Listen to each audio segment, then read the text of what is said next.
Hi friends, എല്ലാവർക്കും എൻ്റെ പുതിയ വീഡിയോയിലേക്ക് സ്വാഗതം.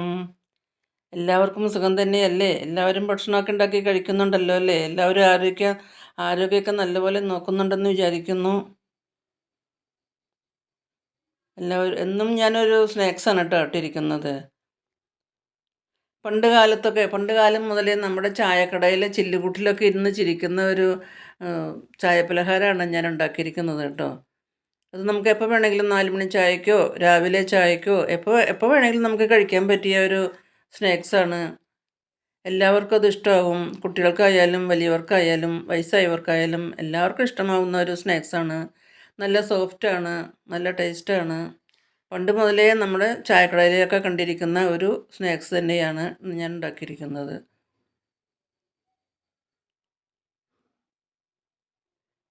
അപ്പോൾ അതെങ്ങനെയാണ് ഈ സ്നാക്സ് ഉണ്ടാക്കിയത് നമുക്കൊന്ന് നോക്കാം കേട്ടോ. അപ്പോൾ വീഡിയോയിലേക്ക് പോകാം.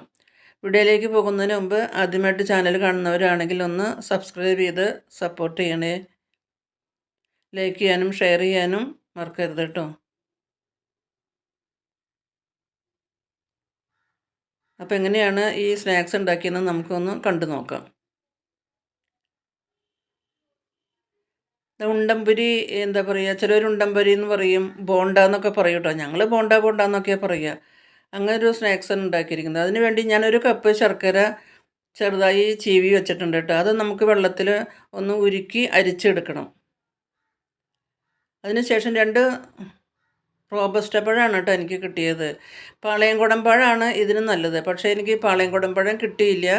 റോബസ്റ്റ പഴമാണ് കിട്ടിയത്. അപ്പോൾ 2 റോബസ്റ്റ പഴം എടുത്ത് നല്ലപോലെ കഴുകി അതിൻ്റെ തൊലിയൊക്കെ കളഞ്ഞ് ചെറിയ ചെറിയ കഷ്ണങ്ങളാക്കി നമുക്ക് മിക്സിയുടെ ജാറിലിട്ട് ഒന്ന് അരച്ച് കൊണ്ടുവരാം കേട്ടോ.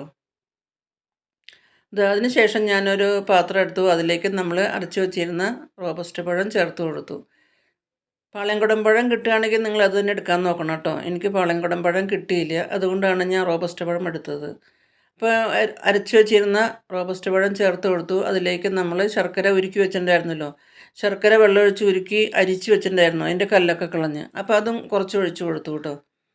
അതിലേക്ക് 1 കപ്പ് ഗോതമ്പ് പൊടി. സാധാരണ നമ്മൾ ചപ്പാത്തിയൊക്കെ ഉണ്ടാക്കുന്ന ഗോതമ്പ് പൊടിയാണ് കേട്ടോ.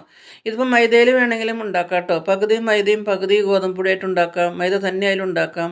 ഗോതമ്പ് പൊടി തന്നെയായിട്ടും ഉണ്ടാക്കാം. ഞാനിപ്പോൾ ഗോതമ്പ് പൊടി മാത്രമാണ് എടുത്തിരിക്കുന്നത്.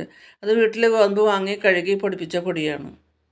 അതിലേക്ക് ഒരു 2 ടേബിൾ സ്പൂൺ റവയും കൂടി ചേർക്കുന്നുണ്ട് കേട്ടോ. ഒരു കുറച്ച് ക്രിസ്പി ആവാൻ വേണ്ടിയിട്ടാണ് 2 ടേബിൾ സ്പൂൺ റവയും കൂടിയും ചേർത്തത്. അതിനുശേഷം ഒരു നുള്ള് ഉപ്പ് കൂടി ചേർത്ത് കൊടുത്തു കേട്ടോ. ആ മധുരം ഒക്കെ ഒന്ന് ബാലൻസ് ചെയ്യാനായിട്ട് ഒരു നുള്ള് ഉപ്പ് കൂടി ചേർത്ത് കൊടുത്തു. അതിനുശേഷം ഒരു 4-5 ഏലക്കായയുടെ കുരു എടുത്ത് പഞ്ചസാരയും കൂടി പൊടിച്ച് വെച്ചിട്ടുണ്ടായിരുന്നു. അതും കൂടി ചേർത്ത് കൊടുത്തു. ഒരു 1/2 ടീസ്പൂൺ ജീരകം നല്ലപോലെ ഒന്ന് ചതച്ചു. അതും കൂടി ചേർത്ത് കൊടുത്തിട്ടുണ്ട്. അതിനുശേഷം അതിലേക്ക് ഒരു നുള്ള് ബേക്കിംഗ് സോഡ, ഒരു നുള്ള് ബേക്കിംഗ് സോഡയും കൂടിയും ചേർത്ത് കൊടുക്കുന്നുണ്ട് കേട്ടോ. എല്ലാം കൂടി നമുക്ക് നല്ലപോലെ ഒന്ന് കുഴച്ചെടുക്കാം കേട്ടോ. ഒരു കുറച്ച് തേങ്ങയും കൂടിയും ചേർത്ത് കൊടുക്കുന്നുണ്ട്. ഒരു അരമുറി തേങ്ങ, ചെറിയ ഒരു അരമുറി തേങ്ങയാണ്. തേങ്ങ ഇതും കൂടിയും ചേർത്ത് കൊടുത്ത് നല്ലപോലെ നമുക്കൊന്ന് കൈ കൊണ്ട് തന്നെ ഒന്ന് കുഴച്ചെടുക്കാം കേട്ടോ. അതിന് നമുക്ക് കുഴയ്ക്കുമ്പോൾ നമുക്ക് ആവശ്യത്തിന് ഗോതമ്പ് പൊടി ചേർത്ത് കൊടുക്കാം. അതുകൊണ്ട് ഞാൻ 1 കപ്പ് ഇട്ടുള്ളൂ. ബാക്കി പോരാത്ത നമുക്ക് കുറേശ്ശെ ഇട്ട് കൊടുക്കാം. ബാക്കി പോരായി വന്നപ്പോൾ 1 കപ്പും കൂടിയും ചേർത്ത് കൊടുക്കുന്നുണ്ട് കേട്ടോ. 1 കപ്പ് കൂടി ചേർത്ത് കൊടുത്ത് നല്ലപോലെ കുഴച്ച് നല്ലപോലെ സോഫ്റ്റാക്കി എടുക്കണം കേട്ടോ. ഞാൻ ആ പഴം അരച്ച് വെച്ചിരുന്ന പഴവും ഉരുക്കി വെച്ചിരുന്ന ശർക്കര മുഴുവനും ഒഴിച്ചു കേട്ടോ. എല്ലാം കൂടി ഒഴിച്ച് പോരാത്ത കുറച്ച് വെള്ളം കൂടി ഒഴിച്ച് നല്ലപോലെ സോഫ്റ്റായിട്ട് കുഴച്ചെടുക്കണം. നല്ലപോലെ സോഫ്റ്റാക്കി കുഴച്ചെടുക്കണം.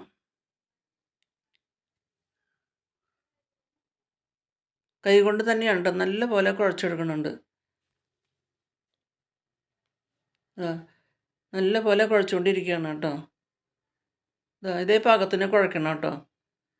ഇതാണ് ഇതിൻ്റെ കുഴയ്ക്കുന്ന പരുവം. ഈ പാകത്തിന് കുഴച്ചെടുക്കണം. അങ്ങനെ കുഴച്ചതിന് ശേഷം ഒന്ന് അടച്ച് വെച്ചു കേട്ടോ. 1 മണിക്കൂറോ 2 മണിക്കൂറോ നമ്മുടെ സമയം അനുസരിച്ച് നമുക്കൊന്ന് കുറച്ച് നേരം അടച്ച് വെക്കാം കേട്ടോ. എല്ലാം കുഴച്ചതിന് ശേഷം ഞാൻ കുറച്ച് നേരം അത് അടച്ച് വെച്ചു. അതിനുശേഷം ഒരു 1 1/2 മണിക്കൂർ കഴിഞ്ഞപ്പോൾ ഒരു ചീഞ്ചട്ടി അടുപ്പത്ത് വെച്ച് ചൂടായപ്പോൾ അതിലേക്ക് വെളിച്ചെണ്ണ ഒഴിച്ചു കൊടുത്തു. വെളിച്ചെണ്ണ നല്ലപോലെ ചൂടായി വന്നപ്പോൾ അത് ലോ ഫ്ലെയിമിൽ വെച്ചു കേട്ടോ. ലോ ഫ്ലെയിമിലാണ് നമ്മൾ കുഴച്ച് വെച്ചിരുന്നത് ചെറിയ ഉരുളകളായിട്ട് ഇട്ട് കൊടുത്തു. ചൂടായ എണ്ണയിലേക്ക് ലോ ഫ്ലെയിമിലേ വെക്കാവൂ, അല്ലെങ്കിൽ അത് കരിഞ്ഞു പോകും. ഇത് ആദ്യം ഒരെണ്ണം ഇട്ട് കൊടുത്തു, അത് കഴിഞ്ഞ് വീണ്ടും ഒരെണ്ണം കൂടി ഇട്ട് കൊടുത്തു കേട്ടോ. രണ്ടെണ്ണം വീതമാണ് ഞാൻ ഉണ്ടാക്കിയെടുക്കുന്നത് കേട്ടോ. ഒരുപാട് ഒന്നിച്ചുണ്ടാക്കുന്നില്ല, കുറച്ചാണ് ഉണ്ടാക്കുന്നത്. രണ്ടെണ്ണമാണ് ഉണ്ടാക്കുന്നത്. അടിഭാഗം നല്ലപോലെ ഒന്ന് വെന്ത് കിട്ടുമ്പോൾ നമുക്ക് മറിച്ചിടാം. ലോ ഫ്ലെയിമിലാണ്, നല്ലപോലെ വേവാൻ വേണ്ടിയിട്ടാണ്, കരിയാൻ പാടില്ലല്ലോ. ഹൈ ഫ്ലെയിമിൽ വെച്ചാൽ കരിഞ്ഞു പോകും, അതുകൊണ്ട് ലോ ഫ്ലെയിമിലാണ് വെച്ചത്. അപ്പോൾ അടിഭാഗം നല്ലപോലെ വെന്തപ്പോൾ നല്ലൊരു ഗോൾഡൻ ബ്രൗൺ കളറായപ്പോൾ അത് മറിച്ചിട്ടു. ഇതാ അടിഭാഗം മൊരിഞ്ഞു വന്നപ്പോൾ മറിച്ചിട്ടു. ഇതാ വീണ്ടും തിരിച്ചും മറിച്ചിട്ടു. ഇതാ നല്ലപോലെ വേവിച്ചെടുത്തിട്ടു ലോ ഫ്ലെയിമിൽ.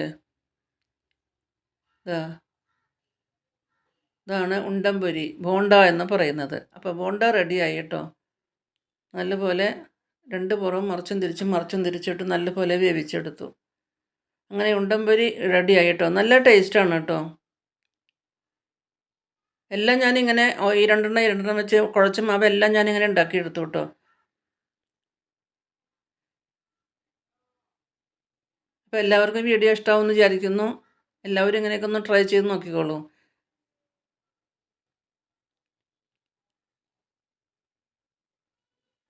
പുതിയൊരു വീഡിയോ ആയിട്ട് നമുക്ക് വീണ്ടും കാണാം.